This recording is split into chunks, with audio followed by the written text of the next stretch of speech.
You know, I gotta admit, I liked it better when they were winning. Yeah, me too. Has viewership gone? Oh yeah, like noticeably. Let's go! Ladies and gentlemen, it's a little ridiculous. Good boy. Play all the hits! Left Toronto Maple Leafs. Let me finish. How am I supposed to go to bed after watching that? I'm quite hyped. With you wherever you are, welcome to LFR.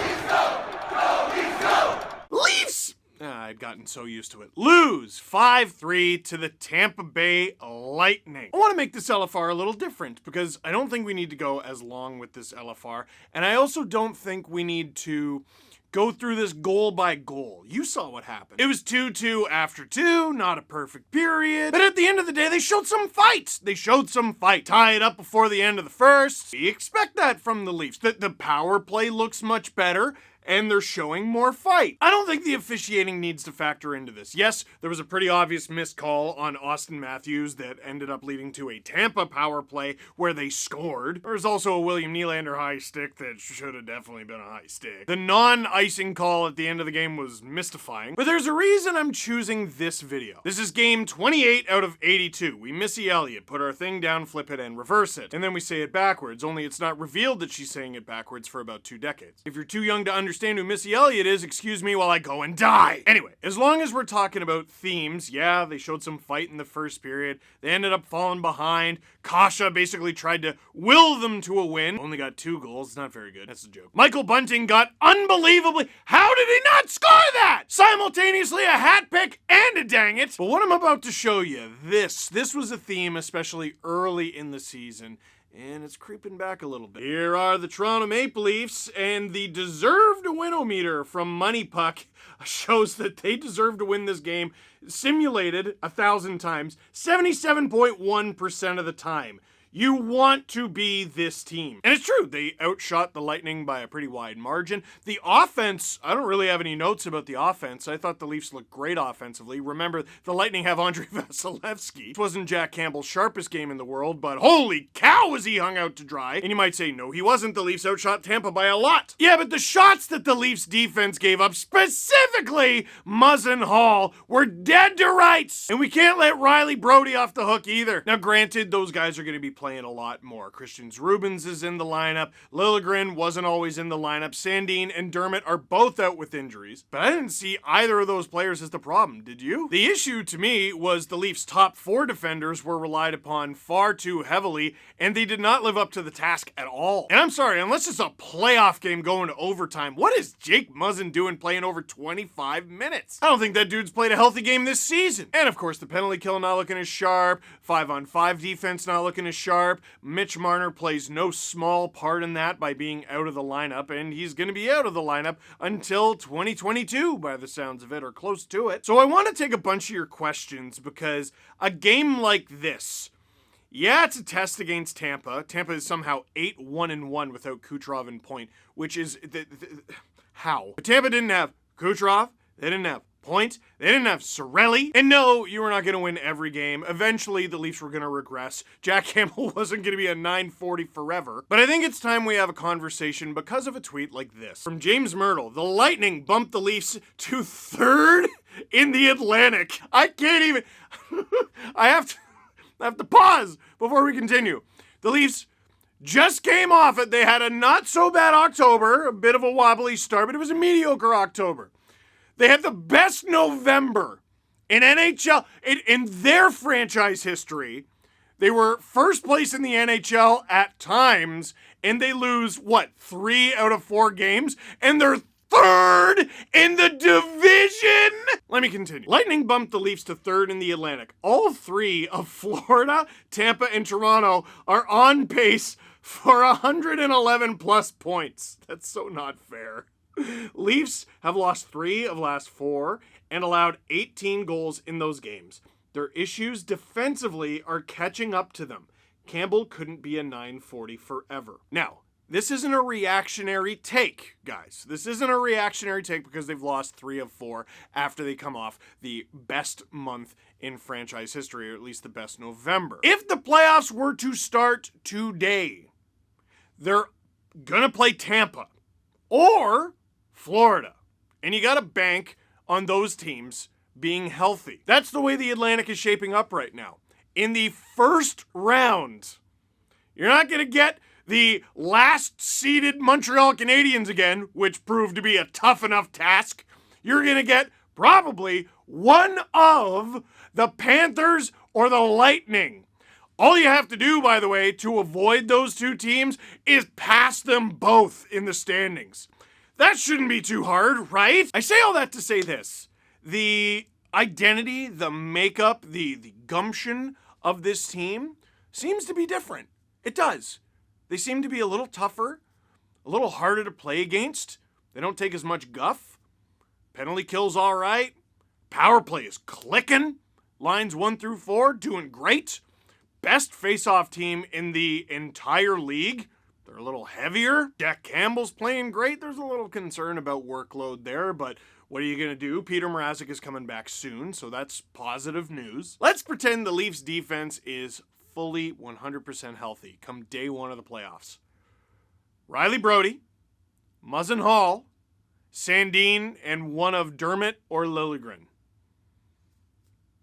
That's beating the Panthers or the Lightning 4 to 7 games. I'm not asking you that just after tonight. I'm asking you that after the 28 Leaf games that you've watched so far. 34% of the season. This isn't a small sample size anymore. We have officially seen over 1/3 of this regular season. The Lightning have Victor Hedman, Ryan McDonough, and Mikhail Sergachev, and that's just on the left. The Panthers have Ekblad and Uyghur, who the Leafs could have had, allegedly for Andreas Johnsson and Travis Dermott. Ooh, I'm dying! Anyway, this isn't to say the Leafs are garbage. They're not. They were garbage last year. The way they ended was garbage, but they're not garbage. They're good. They should be a contender. Problem is, first round, it's going to be really hard. There's no easy path through the first round, but it's going to be really hard. It's going to be particularly hard for the Leafs because the way that they're playing now, good as it is, they are going to be playing one of the Panthers or the Lightning. And we're not talking about the Leafs this way because they suck. We're talking about the Leafs this way because they're good. So, how do they prepare? If this is all about process, right? This is all about getting this team playoff ready, as good as they can possibly be come the springtime. Are they good enough right now? No. The answer is flatly no. In personnel, on paper, and in execution, 1 through 6, no. There are things to be happy with. For the most part, Brody's been fine. Riley's been shooting the lights out. That's been good. Liljegren's taken a step. Haven't minded Dermott when he's been in the lineup. Sandin's taken a step. I know he's out of the lineup right now. Christian Rubens, I don't think looks terrible for a guy who's 2 games into his career. Woof! Maroon! Muzzin and Hall. And even in the games where Muzzin struggles, and he struggled in this game, at least he'll pick up an assist. He can do some things offensively, and he's mean. Hall? It's not me picking on Hall. Sheldon Keefe scratched that dude for 5 games, and mid-game tonight, he demoted him. He promoted Liljegren over him. Originally, when it was rumored, I was listening on the CJ show. Originally, when it was rumored the Leafs could be trading one of Dermott or Hall, the Leafs cap situation was a little different, and they were fully healthy. They could afford to deal one of them. Now with Dermott, doesn't sound like he's going to be out long term, but Sandin is going to be out for the better part of a month. They can't just willy-nilly deal one of those guys for cap space. They also don't really need the cap space. What they need is a better defense. Would a different partner elevate Muzzin? I don't know. Problems there kind of look greater than even that. But I do know this. Without a trade, I don't really see this team getting past the first round again. And again, don't get lost in the term first round. I'm not saying they suck. I'm saying they're having to go up against the Panthers or the Lightning. All the tests they've had over the years, the Capitals, the Bruins again, the Blue Jackets, the Habs, facing the Lightning would be the hardest one! Well, and the 2019 Bruins went to the Cup final. But you know what I mean? They're coming off back-to-back Cups. Only reason Florida might not have gone to the final last year is because they played the Lightning in the first round. And listen. It's early to mid-December, depending on, how do you count the 9th and 10th? How they are right now, how they're constructed, it's fine. There's nothing wrong with getting some kids in the lineup. See what Rubens is made of. Maybe Biega gets a game in. They just got a guy, Chad Chris, for Curtis Gabriel in a trade that so small you probably didn't even know about. There's nothing wrong with trying things out, and be nice to get Campbell some rest. Maybe Muzzin. Maybe Riley. He's missed a practice or two recently. They're fine. They're gonna be fine. But if this whole season is preparing for the playoffs, they have some work to do. They got the rest of December. They got January. And then in February, they're going to have a lot of time to think with the Olympic break. Well, maybe. If they cancel that, I don't even know what they're going to do to the schedule. But two things are very obvious to me about this Leafs team. They're a really good team.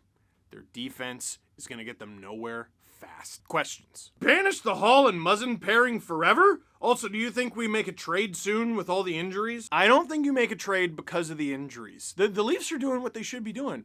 Steves, I want to see more of Alex Steves. Christians Rubens, I want to see more of Christians Rubens.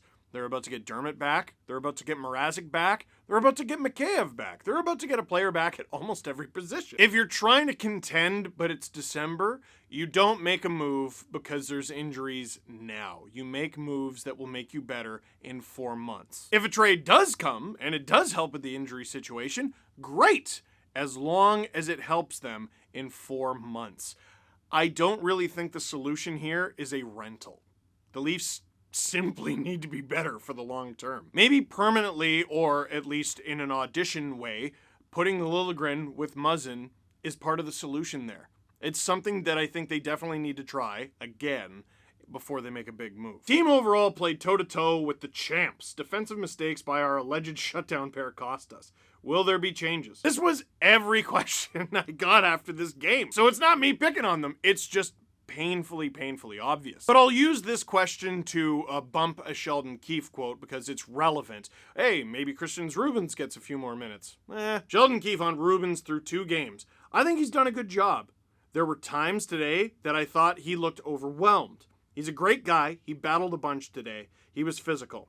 He got some shots to the net. He's done some good things. Sheldon Keefe has been very critical of the team as of late, sort of reminding them that there is work to do, even though they've been really good. So that might sound harsh for a guy who's played 2 games, but the way Sheldon Keefe has been talking recently, that's actually a pretty glowing endorsement of Rubens. I do want to see more guys get an opportunity, but I would like to see more of Rubens. And hey, first ever Latvian to ever play a game for the Toronto Maple Leafs, let him play Hockey Night in Canada. Don't let the first game that you take him out be Saturday. No. Hey, any Latvians, watch a Leafs game with Steve Dangle Saturday night in the Sportsnet YouTube channel. You stay up late and I'll be there with you. Ooh, I like this. Just curious, why have you been doing night of LFRs? That's a very good question. Well, because I have stuff to do in the mornings. But here's the problem. I usually shoot LFRs in the morning. And I edit LFRs in the morning. And before the season, I quickly came to the conclusion, oh no, this is not going to work at all. So, talked to my buddy producer Drew, and what we do is I shoot the videos night of. He's always staying up late watching the Colorado Avalanche anyway. That's just the life he chose. And he edits the videos and uploads them, and I love him for it. I'm asleep almost all the time once the video is uploaded. And that's great, because I gotta wake up in the morning and do stuff. But I gotta tell you, I woke up every single time the Leafs played for 14 seasons. Except for the handful of times I would do a night of video. And I'd wake up and the first thing I would think of is, I gotta make a video right now. So I gotta rush, I gotta get ready, and I gotta have breakfast, and I gotta shower, I stink, I look terrible, and then I gotta shoot the video, and then I gotta edit the video, and then you saw the thing wouldn't get up until noon or 1 or 2, sometimes 5. It's not because I'm lazy, it's because of life! But now, because of Drew, and the ability to send the video to someone, and he edits it, and he uploads it. This is the way it always should have been. It always should have been this way, but I didn't have the means to make it this way, and now we've made it this way. And I think we can all agree it's way, way better. I've lost my voice. What is... Whoa. Anyway, I love producer Drew, and you should too. So for now, that is it for this one. Thank you very much for watching. Click like if you like this video. Click subscribe if you really liked it. Tell all your friends once again. Watch a Leafs game with Steve Dangle on the Sportsnet YouTube channel this Saturday. And tomorrow, we record a brand new Steve Dangle podcast with our guest, Peter Mansbridge, the National.